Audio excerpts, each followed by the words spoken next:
Ethan was eagerly awaiting Ava's return from her trip. He had misjudged her, but now he had somehow made things right. The problems created by David had been solved. Ethan entered the club. He sat down at a table with a newspaper in his hand. Before long, Makenna arrived. "Hello, Ethan. Are you alone?" "Yes." "Nolan isn't here, Ava's in Miami as you probably know, and I'm not looking to make any new acquaintances today. Ava and I had a chance to clear the air, and now everything is as it should be. Are you still managing to put up with all your admirers?" "I'm surprised," Makenna exclaimed. "Why are you so surprised?" "Because there are some things I don't understand, and when I don't understand something, it means there's a problem somewhere. Can you be more specific?" "I can, but I don't know if it's right for me to get involved in someone else's relationship. I should probably go." "Hey, Makenna. You act as if we've only known each other for 3 days." Ethan took Makenna's hand and gestured for her to sit down. "I am in a delicate situation. Please try to understand. But, after all, you are a good friend. Much more than a friend, even. Ava isn't away anywhere. Someone from Miami is visiting her at her place for a week. She told you she was leaving to make sure you wouldn't look for her during this time." Ethan couldn't work. He had been pacing around the house for hours. He didn't know what else he was supposed to understand. Could it be true? He picked up the empty whiskey bottle and, in a fit of anger, threw it against a wall. He staggered towards a small table and picked up the phone's receiver. It was almost 1 in the morning. He dialed Ava's number. "Hello, yes, please," he heard Ava's voice. He listened for a few moments. Then he slowly placed the receiver back in its cradle. He searched through his address book and dialed another number. "Hello. Makenna. Is this Ethan?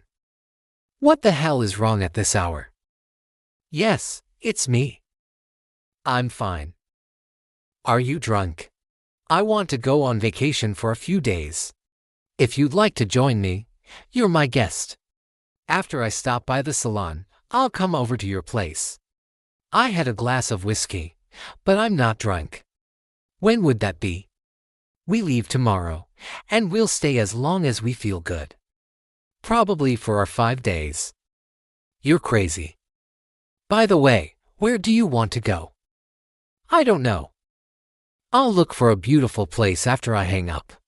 Good night, you artist who sculpts dewdrops in the hearts of serene mornings, a peculiar madman. See you tomorrow." The next day, Makenna rang Ethan's doorbell, just as she had promised. "Ready to go?" he asked, studying her expression. Makenna wore a casual yet elegant dress, and her eyes sparkled with youthful eagerness. Shortly after, they were in Ethan's car. They got on the highway that would take them out of the city's turmoil. "Aren't you going to ask where we're going?" "I don't have any such curiosities," she answered with a knowing smile, then leaned over to kiss him lightly on the cheek. "How did you think of me?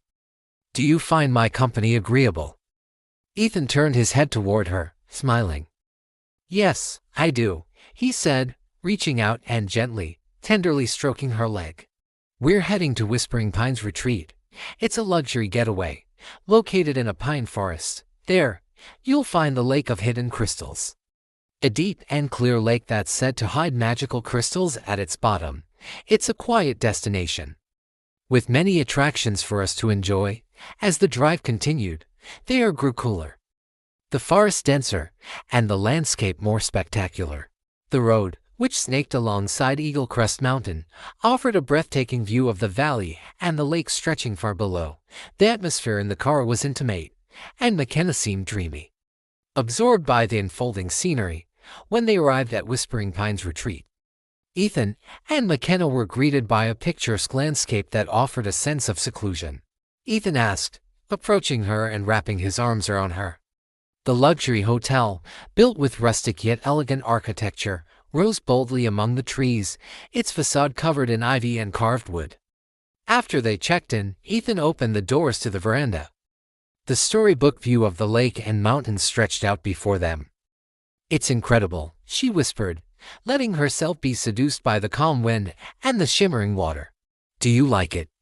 "It's more than I ever dreamed of," she replied, resting her head on his shoulder. In the evening, the two had dinner in the restaurant overlooking the lake. The menu featured local cuisine, all made with fresh ingredients and presented in a distinctive style.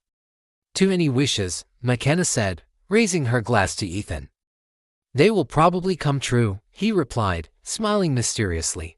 The first day was spent on the hotel's private beach.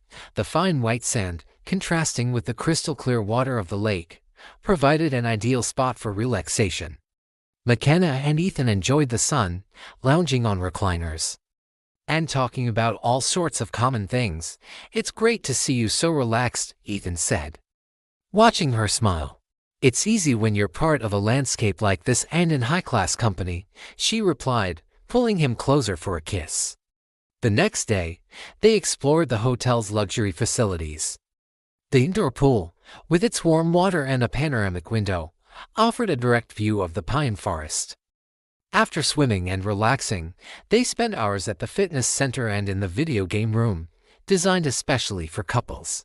"I haven't played a video game since I was a kid," Makenna admitted, laughing. "Neither have I," Ethan replied.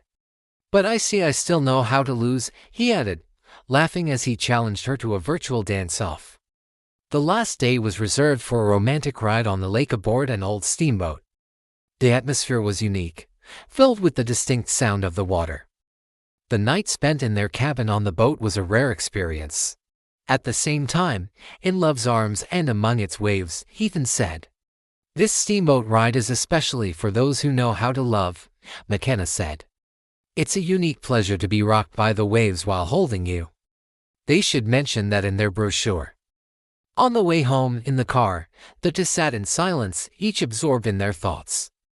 Makenna glanced at Ethan from time to time, and a gentle smile graced her lips. "What is it?" he asked, catching her gaze.